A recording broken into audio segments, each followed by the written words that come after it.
అటు అధికార కాంగ్రెస్ పార్టీకి అలాగే ప్రతిపక్ష బీఆర్ఎస్ పార్టీకి మధ్య గత కొద్ది రోజులుగా చూసుకుంటే ట్వీట్ల వారైతే నడుస్తుందని చెప్పుకోవచ్చు. ముఖ్యంగా గాంధీ ఆసుపత్రిలో 48 మంది పిల్లలు అలాగే 14 మంది బాలింతలు చనిపోయారంటూ కూడా కేటీఆర్ ఇటీవల ఒక ట్వీట్ చేశారు. అయితే దీనికి సంబంధించి వైద్య ఆరోగ్య శాఖ మంత్రి దామోదర్ రాజనరసింహ కూడా కౌంటర్ ట్వీట్ చేయడం జరిగింది. గాంధీ ఆసుపత్రిని భ్రష్టు పట్టించిందే బీఆర్ఎస్ పార్టీ 10 ఏళ్ల పాలనలో గాలికి వదిలేసిందని చెప్పి కూడా ఆయన ఎక్స్లో అయితే ట్వీట్ చేసిన పరిస్థితి అయితే ఉంది. అసలు నిజంగా గాంధీ ఆసుపత్రిలో పరిస్థితులు అలానే ఉన్నాయా, నిజంగా అక్కడికి వచ్చిన వాళ్ళు అంతమంది చనిపోయారా, ఇలాంటి విషయాలన్నీ తెలుసుకుందాం. ప్రస్తుతం మనతో తెలంగాణ ఆర్యవైశ్య కార్పొరేషన్ చైర్మన్ కాల్వ సుజాత ఉన్నారు, ఆమెను అడిగి తెలుసుకుందాం.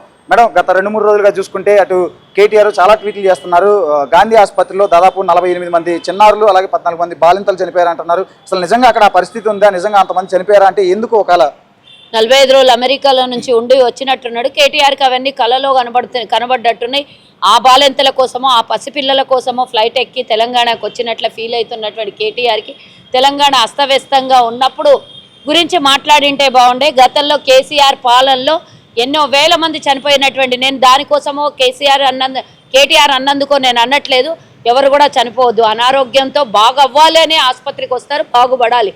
కానీ గతంలో ఉస్మానియా ఆసుపత్రిని బందుల దొడ్డిలాగా చేసేసి వెనకాల పాత బంగ్లా పడిపోతే ఆ బంగ్లాలో ఉండాల్సినటువంటి పేషెంట్లనంతా ముందరున్నటువంటి చిన్న స్థలంలోకి, చిన్న ఆసుపత్రిలోకి, అంటే చిన్న బిల్డింగ్లోకి తరలించి బందుల దొడ్డిలో పెట్టినటువంటి కేసీఆర్ ఆ రోజు అన్నాడు హైదరాబాద్ని డల్లాస్గా మారుస్తా, ఉస్మానియా ఆసుపత్రికి 100 కోట్లు శాంక్షన్ చేస్తా అని చెప్పినటువంటి కేటీఆర్ హైదరాబాద్కి మున్సిపల్ శాఖ మంత్రిగా ఉన్నటువంటి కేటీఆర్ రకరకాలుగా మాట్లాడి 10 ఏళ్ళు సర్వనాశనం చేసినటువంటి ఆసుపత్రుల వ్యవహారాలే కానీ ఇతరత్ర ఏ వ్యవహారం తీసుకున్నా సబ్జెక్టు బట్టి నేను మాట్లాడుతున్నా. ఈరోజు ఆరోగ్య పరిస్థితి, మేము ఆ రోజు కొట్లాడినాం, ఆరోగ్యశ్రీకే నోచుకోనటువంటి తెలంగాణ ప్రజలు ఇక ప్రభుత్వ ఆసుపత్రులకు ఏ విధంగా నోచుకుంటారో ఒకసారి అర్థం చేసుకోవాలి. ఒక్క విషయం గమనించాలి, ఎవరు చావాలని ఎవరు కోరుకోరు. మనం అప్రమత్తంగా ఉండకపోతే ప్రభుత్వం డెఫినెట్గా అలాంటివి జరుగుతాయి. కానీ ఈరోజు ప్రజాపాలన నడుస్తుంది, ప్రభుత్వం అప్రమత్తంగా ఉంది. మా నాయకులు ఎక్కడికక్కడ, మంత్రులు ఎక్కడికక్కడ పర్యవేక్షణలో ఉన్నారు. ఏ శాఖ కూడా ఇబ్బంది పాలవుతున్నటువంటి లెక్కలు కూడా ఎక్కడా కనబడలేదు. కేటీఆర్కి కనబడని లెక్క నేను అడుగుతున్నా, సరే చనిపోయి ఉండొచ్చు, నేను కాదు అనను, కానీ ఆ చనిపోయినటువంటి వాళ్ళు ఏ సందర్భంలో చనిపోయినరో, కొన ఊపిరితో వచ్చేటటువంటి వాళ్ళ, లేకపోతే ఎమర్జెన్సీలో పూర్తి స్థాయిలో చావుకు దగ్గరగా ఉన్నటువంటి వాళ్ళు అనొద్దు. ఆ విషయం ఎవరైనా బతుకుండాలి, కానీ అలా చనిపోయినటువంటి వాళ్ళని లెక్క తీసుకుంటే అసలు ఆసుపత్రికి వచ్చిన వాళ్ళు ఎవరూ చనిపోకపోతే అసలు భూమి మీద ఆసుపత్రికి అందరు పోతారు తప్పించి, చిన్న అనారోగ్యమైన పెద్ద అనారోగ్యమైన చావు పూర్తి స్థాయిలో దగ్గరకు వచ్చినా కూడా అందరు ఆసుపత్రికే పోతారు. అలాంటి అనవసరమైనటువంటి వ్యాఖ్యలు చెయ్యొద్దు అని కేటీఆర్కి హెచ్చరిస్తున్న ట్విట్టర్లో తప్పించి, నిజంగా నీకు దమ్ముంటే అదే గాంధీ హాస్పిటల్ పద. గతంలో గాంధీ హాస్పిటల్ పరిస్థితి ఏంది, ఈరోజు గాంధీ హాస్పిటల్ పరిస్థితి ఏంది, ఒక్కసారి నువ్వు కూడా వస్తే ప్రతిపక్ష నాయకుడిగా, మీ పార్టీకి వర్కింగ్ ప్రెసిడెంట్గా గమనించి చూసి పర్యవేక్షించినటువంటి విషయం కూడా ప్రజలకు తెలియజెప్పడానికి అవకాశం వస్తుంది. ట్విట్టర్లో నుంచి బయటికి వచ్చి కేసీఆర్ ఫామ్ హౌస్లో నుంచి బయటికి వస్తే ఈ విషయం తెలుస్తుంది. మీరిద్దరు ఒకళ్ళేమో ట్విట్టర్లో కూర్చుంటారు, ఒకళ్ళేమో ఫామ్ హౌస్లో కూర్చుంటారు. ప్రజల అవసరం తెలియదు. ఎవడో చెప్పిన మాటల్ని మీరు ట్విట్టర్లో పెట్టి ప్రచారం చేసినంత మాత్రాన తెలంగాణ ప్రజలు గమనిస్తలేరు అనుకోవద్దు.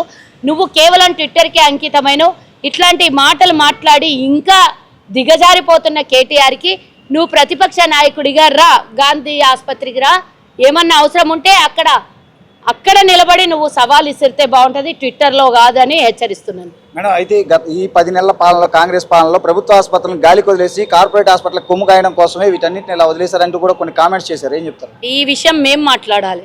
కరోనా సమయంలో కేసీఆర్ చేసినటువంటి విషయం మనం మర్చిపోలేదు. ఆక్సిజన్ అందక ఎన్నో ప్రాణాలు కోల్పోయినటువంటి తెలంగాణ ప్రజలు, అస్తవ్యస్తమైనటువంటి ప్రజలు, కరోనా వస్తుంది అంటే అదేదో టాబ్లెట్ అన్నాడు కదా, పారాసెటమాల్, డోలో ఒక పారాసెటమాల్ వేసుకుంటే తగ్గిపోతుంది అని అసెంబ్లీ సాక్షిగా చెప్పినటువంటి కేసీఆర్ ప్రజాపాలన గాడికి వదిలేసి ఆయన పోయి ఫామ్ హౌస్లో వండుకున్నాడు. కరోనాతోని వేలాది మంది చచ్చిపోయి శవాలై ఎవరికి అంత చిక్కక ఆక్సిజన్ అందక అల్లాడిపోతున్నటువంటి రోజుల్లో తండ్రి కొడుకులు ఇద్దరు కూడా ఎవ్వరు కూడా ప్రజలకు అందుబాటులో లేకుండా ఈరోజు ప్రజల పాలన గురించి మాట్లాడుతుంటే నవ్వొస్తుంది. కేటీఆర్, ఒకసారి నిన్ను నువ్వు గుర్తు చేసుకో, 10 ఏళ్ల పాలనలో పరిస్థితి ఎట్లా ఉన్నదో. ఈరోజు ప్రజాపాలనలో రేవంత్ రెడ్డి గారు ముఖ్యమంత్రిగా ప్రతి సబ్జెక్ట్లో ప్రతి విషయంలో తానై ముందుకు వస్తున్నటువంటి విషయం గమనించాలి. మొన్న గణేష నిమజ్జనం రోజు కూడా ముఖ్యమంత్రి గారు గతంలో ఏ ముఖ్యమంత్రి కూడా పర్యవేక్షించలేనటువంటి విషయం నువ్వు గమనించాలి. రేవంత్ రెడ్డి గారు స్వయాన వెళ్ళి నిమజ్జనం ఏర్పాట్లను పర్యవేక్షించినటువంటి విషయమే కానీ హైదరాబాద్లో ఏ చిన్న విషయంలోనైనా సరే ముఖ్యమంత్రి కేబినెట్ చర్చలు జరిపి అన్ని విషయాల్లో ముందుకెళ్తున్నటువంటి విషయం గమనించుకుంటే సరిపోతుంది. లేకపోతే నీ కళ్ళు కబోదలు ఎత్తుకపోయి లేదా పచ్చకామర్లు వచ్చింటే కనుక పచ్చగానే కనబడుతుందని కేటీఆర్ని హెచ్చరిస్తున్నారు. సచివాలయంలో రాజీవ్ గాంధీ విగ్రహం విషయంలో కూడా బీఆర్ఎస్ నేతలు కొన్ని కామెంట్స్ చేశారు. కేవలం రాహుల్ గాంధీని ప్రసన్నం చేసుకునేందుకే వాళ్ళ తండ్రి విగ్రహాన్ని రేవంత్ రెడ్డి ఏర్పాటు చేశారు. ఎవడైతే మాట్లాడుతున్నాడు ఎవడైనా సరే, కేటీఆర్ అయినా సరే, కేసీఆర్ అయినా, గొట్టంగాడు ఎవడైనా సరే, నేను హెచ్చరిస్తున్నా. రాజీవ్ గాంధీ విగ్రహానికి టచ్ చేసి అయితే చూడండి, కాళ్ళు చేతులు ఇరగొడతాము.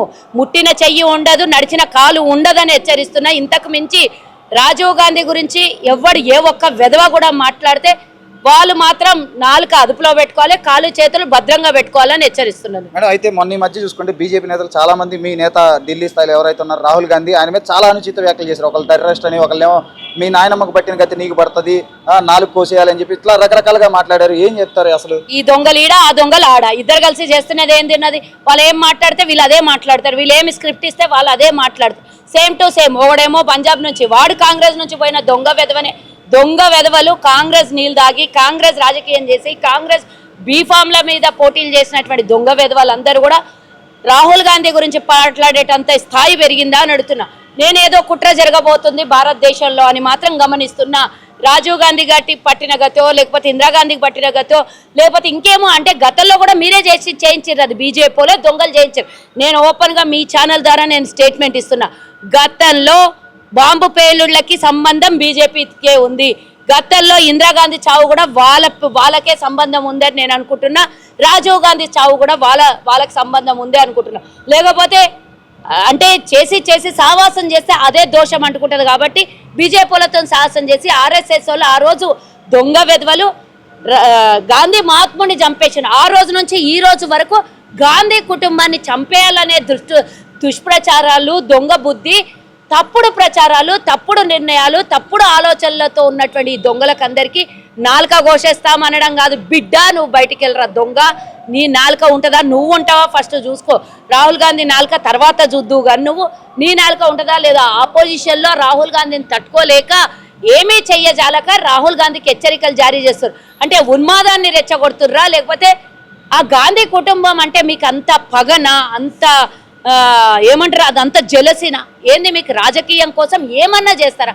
ఎంత దిగజారుడు మాటలైనా మాట్లాడతారా? ఇది ఎందుకంటున్నా అంటే ఒక వెధవ మాట్లాడుతున్నాడంటే ఆ వెధవ వెనకాల ఉన్నటువంటి నాయకుల ప్రమేయం లేకుండా వాళ్ళు మాట్లాడారు. ఈ మాట కూడా నేను ఎందుకంటున్నా అంటే గడిచి 48 గంటలు దాటి 3వ రోజు ఈరోజు ఇప్పటి వరకు బీజేపీ నాయకులు అమిత్ షా కానీ మోదీ కానీ బయటకు వచ్చి మా నాయకుడు మాట్లాడింది తప్పు, క్షమాపణ, రాజ్యాంగబద్ధంగా ఈ విధంగా రాజ్యాంగబద్ధంగా గెలిచినటువంటి వాళ్ళు, ప్రజాస్వామ్యంలో గెలిచినటువంటి వాళ్ళు, ఒక ప్రభుత్వంలో ఉన్నటువంటి పార్టీ నాయకులు ఎవరైనా సరే, రాజకీయ నాయకులు ఎవరైనా ఇలాంటి మాటలు మాట్లాడొద్దు అనేది ఇంకిత జ్ఞానం లేనటువంటి వెధవలు బయటకు వచ్చి ఇప్పటి వరకు ఒక స్టేట్మెంట్ ఇయ్యలేదు అంటే వాళ్ళే మాట్లాడించినట్టు కదా. కాబట్టి నేను ఈరోజు ఈ దొంగ వెధవ ఎవడో చిన్న స్థాయి వెధవ ముండా కొడుకులు మాట్లాడితే వాళ్ళ గురించి నేను మాట్లాడట్లేదు. ఆ దొంగలకు హెచ్చరిస్తున్నా, మోదీకి అమిత్ షాకి హెచ్చరిస్తున్నా. మీరు గతంలో నడిచిందేమో చేసింది ఇప్పటిదాకా ఒక్కసారి తప్పితే 3 సార్లు అన్నట్టు మీరు గాంధీ మహాత్ముడిని, ఇందిరాగాంధీని, రాజీవ్ గాంధీని పొట్టన పెట్టుకుని ఉండొచ్చు. ఈసారి రాహుల్ గాంధీ జోలికి వస్తే భారతదేశం ప్రజలు మిమ్మల్ని కాల్చి బూడిది చేస్తారనేది మాత్రం గుర్తుంచుకోండి. మేడం, అసలు ఈ మధ్య కాలంలో చూసుకుంటే మీ లీడర్ని రాహుల్ గాంధీని ఎందుకు టార్గెట్ చేసినట్లు వాళ్ళంతా? నేను అన్ని చెప్పినాక మళ్ళీ అదే క్వశ్చన్ అడిగితే నేనేం చేయలేను. ఇప్పటిదాకా నేను అదే అడుగుతున్నా. బీజేపీ పార్టీ రాహుల్ గాంధీని తట్టుకోలేకపోతుంది, ఏమీ చేయలేడు. మేము పప్పు అని ముద్ర వేసినటువంటి వ్యక్తి ఈరోజు పప్పు కాదు నిప్పు అని అనుకుంటున్నటువంటి వీళ్ళు దొంగలు ఈరోజు నిప్పై కాలుతున్నటువంటి వాళ్ళ లోపల ఉబ్బెత్తు పొంగుతున్నటువంటి పొగలు తట్టుకోలేక రాహుల్ గాంధీ మీద అవాక్కులు చెవాక్కులు మాట్లాడుతారు. కాబట్టి వీళ్ళందరికీ లోపల పార్లమెంట్లో రాహుల్ గాంధీనే తిడతారు, బయట ఆయన పార్లమెంటు భవనాన్ని ఆయనకి ఇచ్చినటువంటి భవనాన్ని ఖాళీ చేపిస్తారు, ఆయనను సస్పెండ్ చేస్తారు. ఏమి చేయాలని అన్నీ చేశారు. ఏది చేతగాక రాహుల్ గాంధీని తట్టుకోలేక రాహుల్ గాంధీ వెనకాల ఉన్నటువంటి కాంగ్రెస్ కార్యకర్తలో లేకపోతే భారతదేశంలో ఉన్నటువంటి కాంగ్రెస్ అభిమానులు, దేశంలో ఆపద వచ్చినప్పుడు కాంగ్రెస్ కావాలనుకునేటటువంటి ప్రతి ఒక్క పౌరుని రోషాన్ని తట్టుకోలేక ఈ రోజు రాహుల్ గాంధీ మీద పడ్డారు. కానీ ఇది మంచిది కాదు. అన్ని వేళలా ఇదే మీకు ముప్పు వచ్చే ప్రమాదం ఉన్నది అని నేను మాత్రం చెప్పగలుగుతున్నా. ఆ రోజు గాడ్సేగాడు గాంధీ మహాత్ముని చంపిండు, తప్పించుకోగలిగినరు. ఇందిరాగాంధీని ఏ దుర్మార్గులు చంపినరో తప్పించుకోగలిగినరు. రాజీవ్ గాంధీని ఏ దొంగలు చంపించారో వెనకాల ఎవరి ప్రమేయం ఉందో తప్పించుకోగలిగినరు. ఒక్కసారి తప్పితే 3 సార్లు అన్నట్టు 3 సార్లు మీరు తప్పించుకోగలిగినరు. రాహుల్ గాంధీ జోరికి నెక్స్ట్ టైం వస్తే మాత్రం ఎవడన్నా కాలు బయటికి పెట్టి చూడండి. మీరు అంటే హెచ్చరికలు జారీ చేస్తున్నారు. రాహుల్ గాంధీ బయటికి వెళ్ళొద్దు, వస్తే మేము 4కు వస్తాం, ఇంకేమన్నా వాళ్ళ నాయనమ్మకు పట్టిన గతి పడుతుంది అనే మెసేజ్ ఎవడు దొంగతోనో ఇప్పిస్తున్నట్టే కదా. చివరిగా ఒక ప్రశ్న చెప్పండి. మీ కార్పొరేషన్కి సంబంధించి హైదరాబాద్లో ఉన్న పొట్టి శ్రీరాములు తెలుగు యూనివర్సిటీ పేరు మారుస్తారు అనే ఊహాగానాలు అయితే అన్ని వార్తలు అయితే వస్తున్నాయి. దానికి సి రావినారాయణ రెడ్డి పేరు పెడతారని వస్తుంది.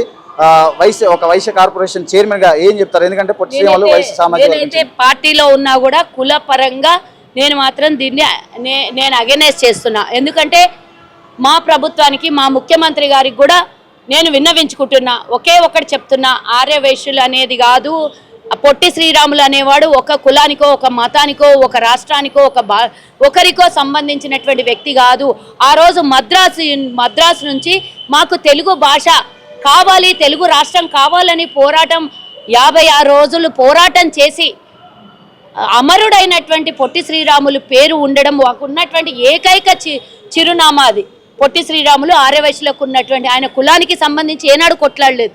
ఆయన దేశం కోసం, రాష్ట్రం కోసం, భాష కోసం కొట్లాడినటువంటి వ్యక్తి. కాబట్టి నేను ప్రభుత్వానికి కూడా దయచేసి మా ముఖ్యమంత్రి గారికి కూడా విన్నవించుకుంటున్నా, ఇది మీరు విరమించుకుంటే మంచిదని నేను చెప్తున్నా. ఎందుకంటే సురవరం ప్రతాపరెడ్డికి మొన్న ఇంకెక్కడైనా పెట్టొచ్చు, ఆయనను మేము గౌరవిస్తాం, ఆయనను ఎక్కడ కూడా ఆయన పేరు పెట్టొద్దు అనేది మేము ఎక్కడ కూడా అనము.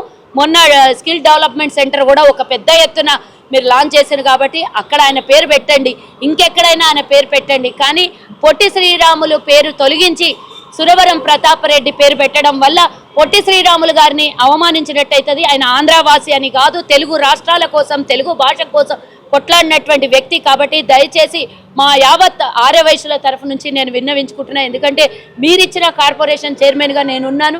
నా బాధ్యత ఆర్యవైశ్యుల మనోభావాల్ని కూడా గౌరవించడం, మా కులాన్ని కూడా గౌరవించుకోవడం నా బాధ్యత. కాబట్టి ఎవరు ఏ సామాజిక వర్గానికి చెందిన వాళ్ళైతే వాళ్ళు తప్పకుండా వచ్చి బహిరంగంగా పార్టీలకు అతీతంగా కొట్లాడతారు. కాబట్టి నేను కూడా మా ప్రభుత్వానికి విన్నవించుకుంటున్నా, ఎంబడే ఇది విరమించుకొని పొట్టి శ్రీరాములు గారి పేరు తొలగిస్తున్నామనే మాటని కూడా మాట్లాడొద్దు అంటున్నా. ఇలా తొలగించుకుంటూ పోతే తెలంగాణలో ఎన్నో ఉన్నాయి. కేబీఆర్ పార్క్ ఉంది, అలాగే ఎన్టీఆర్ మార్గ్ ఉన్నది, అలాగే ట్యాంక్ బండ్ మీద ఎంతో మంది ఆంధ్ర వాళ్ళ ఈ విగ్రహాలు ఉన్నాయి. అలా తొలగించుకుంటూ పోతే అన్నిటిని తొలగించాల్సి వస్తుంది. ఆయన మాకున్నటువంటి ఏకైక జ్ఞాపకం అదొక్కటే ఉంది. కాబట్టి ఆయన పేరు చిరస్థాయిగా ఉండాలని కోరుకోవాలి. కానీ ఆయన ఒక అమరజీవుడు. ఆయన 56 రోజులు ఆయన త్యాగం ఎవరికి కూడా సాహసం కాదు. 56 రోజులు నిరాహార దీక్ష చేసి త్యాగం చేసినటువంటి అమరుడైనటువంటి పొట్టి శ్రీరాములు పేరు దయచేసి తొలగించొద్దు. ఇదంతా నా ఒక్కదాని విన్నపము కాదు, నా ఒక్కదాని డిమాండ్ కాదు. ఇది యావత్ తెలంగాణలో ఉన్నటువంటి, యావత్ ఆంధ్రప్రదేశ్లో ఉన్నటువంటి 2 రాష్ట్రాల, తెలుగు రాష్ట్రాల ఆర్యవైశ్యుల అభిప్రాయం ఇది. ఎందుకంటే ఇది ఆయన అందరివాడు. కానీ మా కులానికి చెందినటువంటి పొట్టి శ్రీరాములు పేరును తొలగించడం అనేది అందరూ కూడా బాధాకరంగా ఉన్నారు. ఆ పేరును తొలగించొద్దని ముఖ్యమంత్రి గారికి, క్యాబినెట్కి మరీ విన్నవించుకుంటున్నాం మేము. Thank you madam, thank you. ఇది హైదరాబాద్లో ఉన్న పొట్టి శ్రీరాములు తెలుగు యూనివర్సిటీకి అయితే పేరు మారుస్తారని ఊహాగానాలు వస్తున్నాయి. ఈ క్రమంలోనే పేరు మార్చొద్దు, ఆర్యవైశ్య సామాజిక వర్గానికి సంబంధించిన వ్యక్తి, ఏకైక వ్యక్తి ఆయన ఒక సామాజిక వర్గానికే కాదు 2 తెలుగు రాష్ట్రాలకి సంబంధించిన వ్యక్తిగా కూడా ఆమె చెప్తున్నారు. అలాగే ముఖ్యంగా చూసుకుంటే కేటీఆర్ ఈ మధ్యకాలంలో చేసిన ట్వీట్లను బట్టి చూస్తే కేటీఆర్ ట్వీట్లలో కాదు బయటకు వచ్చి మాట్లాడాలి, గాంధీ ఆసుపత్రికి వచ్చి మాట్లాడాలి, ప్రజాక్షేత్రంలోని మాట్లాడాలి. కేసీఆర్ ఏమో ఫామ్ హౌస్కి పరిమితం అయ్యి కేటీఆర్ చేత ప్రెస్ మీట్లు లేదంటే ట్వీట్లు పెట్టి మాట్లాడడం కాదు, ప్రజాక్షేత్రంలోకి వచ్చి అప్పుడు మాట్లాడాలి, అప్పుడు సవాల్ విసరాలని చెప్పి కూడా ఆమె అయితే చెప్తున్న పరిస్థితి అయితే ఉంది.